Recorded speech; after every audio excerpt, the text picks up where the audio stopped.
네, 오늘 시간에는 제가 보니까 약간 시간이 조금 남을 것 같아요. 그래서 우리 세 분이 서로 가지고 온 얘기에 대해서 좀 약간 불편한 얘기도 지적하기, 있기, 없기. 없기. 없기? 네, 없기죠. 있기로 하시죠, 그냥. 오늘 조금 솔직하게 서로 지적하기, 있기로 하겠습니다. 네, 자, 그렇다고 해서 너무 또 센 얘기를 하면은 큰 방송사고 날 수 있기 때문에 적당한 수위 조절을 하면서 모든 상장사가 다 100% 좋은 건 아니니까 약점이 있기 마련 아니겠습니까? 자, 먼저 김도윤 기자가 준비해 온 얘기를 가지고 저와 우리 이준 연구원이 한번 좀 이렇게 지적질하는 그런 시간을 갖도록 하겠습니다. 자, 오늘은 어떤 회사인가요? 서원인텍? 네, 맞습니다. 네, 어떤 회사예요? 네, 서원인텍이라고 올해 1229년 된 회사인데요. 29년? 예전에는 네. 그 냉장고에 들어가는 고무를 만드는 사업으로 그 사업을 시작했고요. 최근에는 그 휴대폰 키패드 업체로 유명했었죠. 근데 아시겠지만 스마트폰으로 이렇게 넘어오면서 키패드 업체들이 많이 어려움을 겪었는데 서원인텍은 좀 신규 사업에서 성과를 내면서 다시 최근 주목을 받고 있는 것 같습니다. 그러니까 휴대폰 키패드. 네, 맞습니다.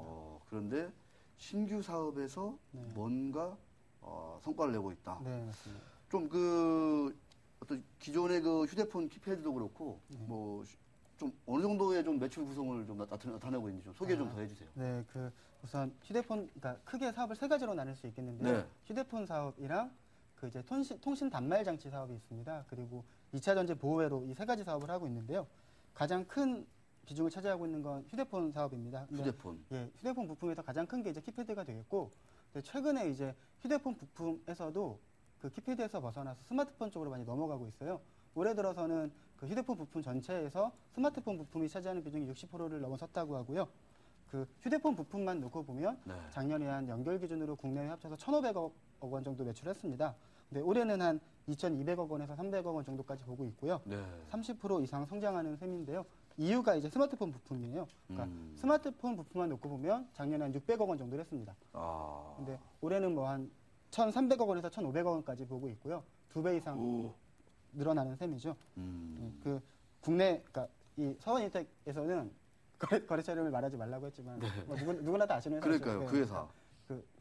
국내 전 세계 휴대폰 1위 회사인데 이쪽이랑 거래 관계가 좋다고 하고 그 스마트폰 부품으로 넘어오면서 이 회사가 스마트폰을 많이 팔면서 무선 사업부 실적이 좋잖아요. 그래서 수혜를 같이 받고 있다고 볼 수 있겠습니다. 네. 꼭 요새 휴대폰 부품사들 얘기하다 보면은 거래하는 업체 이름을 얘기하지 말아달라. 꼭 이렇게 얘기를 하는데 맞습니다. 한두 개밖에 없는데 그렇죠. 어떻게 얘기를 안 할 수가 있는지 어떻게 하라는 건지 참 구체적으로 좀 방법을 좀 가르쳐 주겠습니다. 자, 실적이 껑충 뛰었다. 네. 우리 이준영군도 네. 이렇게 가끔 이제 스마트폰 관련된 그 상장사들 많이 얘기해 주셨잖아요. 네, 그렇습니다. 전반적으로 요새 그 부품이라든가 IT 쪽 보면 그쪽만 주로 얘기가 되는 것 같은데 그 정도로 그쪽이 요새 좀 모멘텀이 강하다 이렇게 좀 볼 수가 있을까요? 네, 뭐 최근에 가장 IT 중소형주들 중에 흐름이 좋았던 거는 아무래도 핸드폰 관련된 스마트폰 관련된 종목들이고 사실 이제 그 S사의 그 관련된 업체들이 한번 이제 사이클을 탔거든요, 사실. 그 다음에 이제 그 A사, 뭐 미국 업체인 A사 쪽. 네, 이제 협력사들도 다시 한번 주목을 받을 수 있지 않을까. 좀 이렇게 범위가 넓어진다고 볼 수가 있겠죠. A사 쪽으로. 네. 알겠습니다. 자, 서원인텍. 역시 스마트폰 효과다. 네, 맞습니다. 이렇게 볼 수 있겠죠? 네, 스마트폰 효과라고 볼 수 있죠. 2010년부터 스마트폰을 시작했는데요. 네. 그러니까 작년에 비해서 이제 올해 보시면 아시겠지만 작년에 600억 원에서 올해 1,300억, 1,500억 원이면 많이 뛰는 셈이죠. 네. 스마트 부품 매출액이 2011년 600억에서 올해는 1,300억, 1,500억. 네. 야, 여기는 그러니까 A사는 아니고 대부분 다 S사 쪽으로. 맞습니다. S사. 네.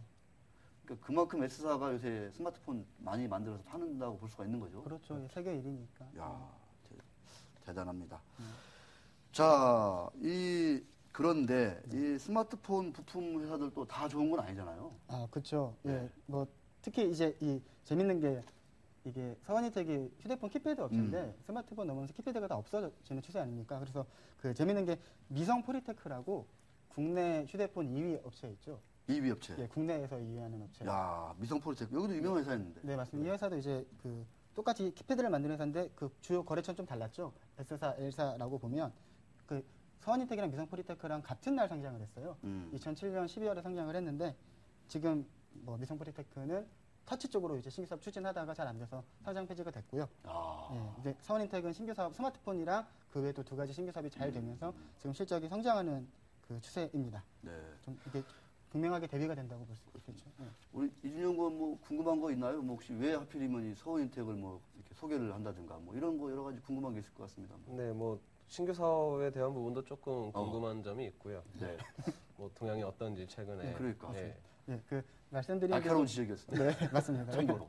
그 이제 스마트폰 외에 이제 신규 사업 2개가 와이브로랑 LTE 같은 통신용 단말 장치가 하나 있고요. 그다음에 이제 2차 전지 보호회로 노트북 배터리에 들어가는 폭발 방지용 회로를 만드는 사업을 하고 있는데 우선 그 통신 단말 장치부터 보면 이 사업이 2007년부터 이 회사가 250억 원 정도를 지금 투자를 통신 했어요. 단말. 네, 맞습니다. 네.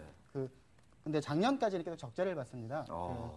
그러니까 재작년까지 적자를 받고 2007년부터 2009년까지, 2010년까지죠. 그리고 2011년부터 흑자를 냈는데 작년에 한 400억 원 매출하면서 영업이익률이 한 4% 정도 났다고 합니다. 그러니까 처음으로 이제 지난해 흑자를 내면서 전체 실적에 도움이 되는 방향으로 그동안 좀 까먹었다고 하더라고요. 신규 사업이. 근데 이게 또 주목할 만한 게 올해 하반기에는 국내 업체 최초로 LTE 단말 장치를 중동 쪽에 수출할 수 있을 것 같다고 합니다. LTE 단말기. 네, 근데 이건 확정된 건 아닌데 이게 좀 진행이 되고 있다고 합니다. 그러니까 주목을 해봐도 좋을 것 같고요.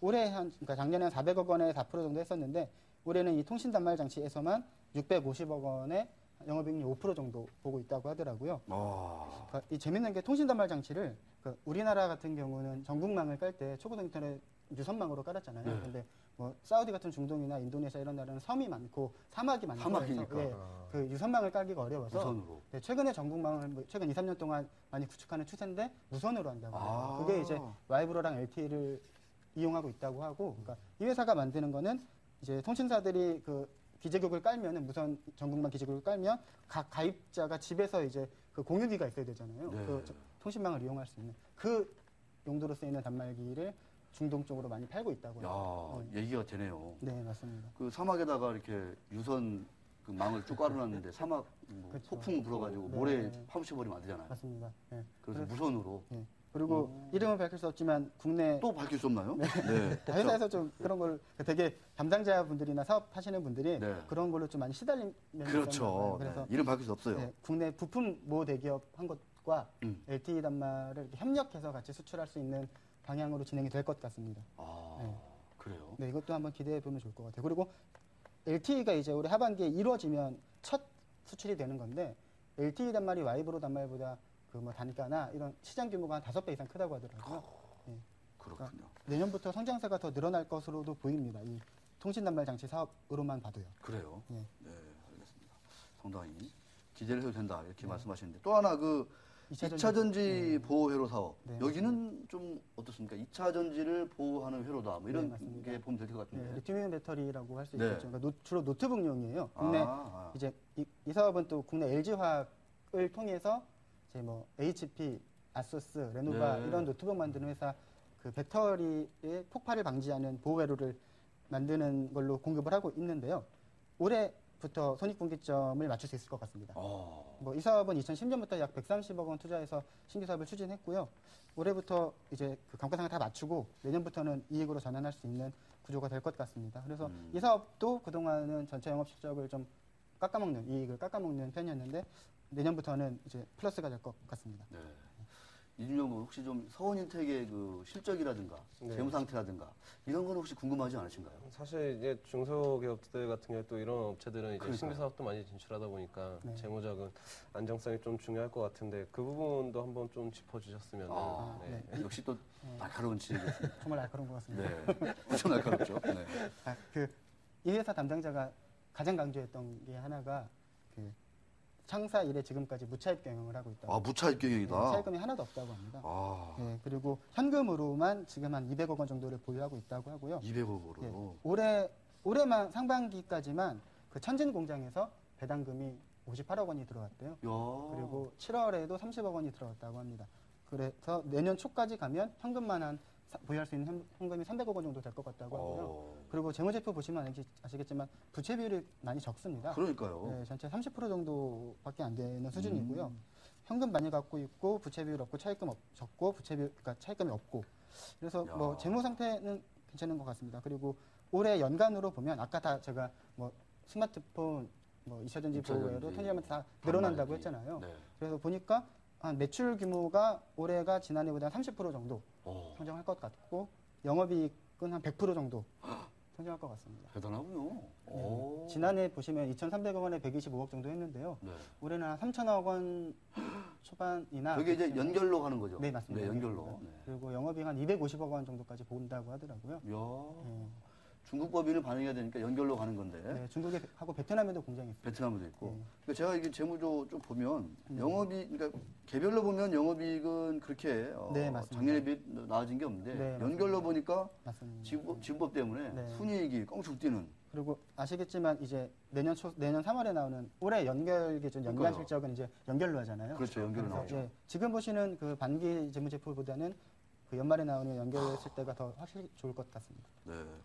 원래 신규 사업 많이 하는 회사들은 아까 우리 이준영 의원도 네. 얘기했지만은 부채 비율이 올라가고 뭐 재무 구조가 좀 악화되는 그런 경우가 있는데 배당금이 엄청 들어오는군요. 네, 맞습니다. 야, 대단합니다. 서원인텍. 왠지 이게 좀 이렇게 구미가 당긴다고 해야 되나요? 네, 근데 좀 그 아시겠지만 이렇게 중소 부품 기업들이 올해 1월 그러니까 연초 대비 지금 많이 주가가 빠진 편이잖아요. 맞아요. 근데 이 회사 많이 올랐습니다. 올랐다 오히려. 네, 이 회사는 1월에 아니, 비해서 많이 올랐어요. 그렇게 1월에 비해서 네, 그렇죠. 1월에 비해서는 좀 올랐네요. 네, 맞습니다. 오, 그러니까- 1월에 비해서 좀 올랐다가 다시 좀 최근에 조정을 받는. 네, 다른 회사 많이 빠질 때 많이 오르기도 네. 했고요. 그러니까, 네. 우리 이준영 군 전반적으로 딱 들어보니까 어떤 생각이 좀 드십니까? 좀 뭐, 차트도 한번 보시고 좀. 추가적인 상승 모멘텀은 있다라고 볼 수가 있겠고요. 지금 예. 보면은 4,000원대, 5,000원대 전후로는 그 지지력을 갖고 있다라고 볼 수가 있을 것 같습니다. 뭐 두 번 정도 그 바닥 테스트하고 다시 한번 이제 반등이 나온 거라서 뭐 이 정도 가격대에서는 네. 좀 들어가 보실 만한 가격대라고 야. 생각이 좀 됩니다.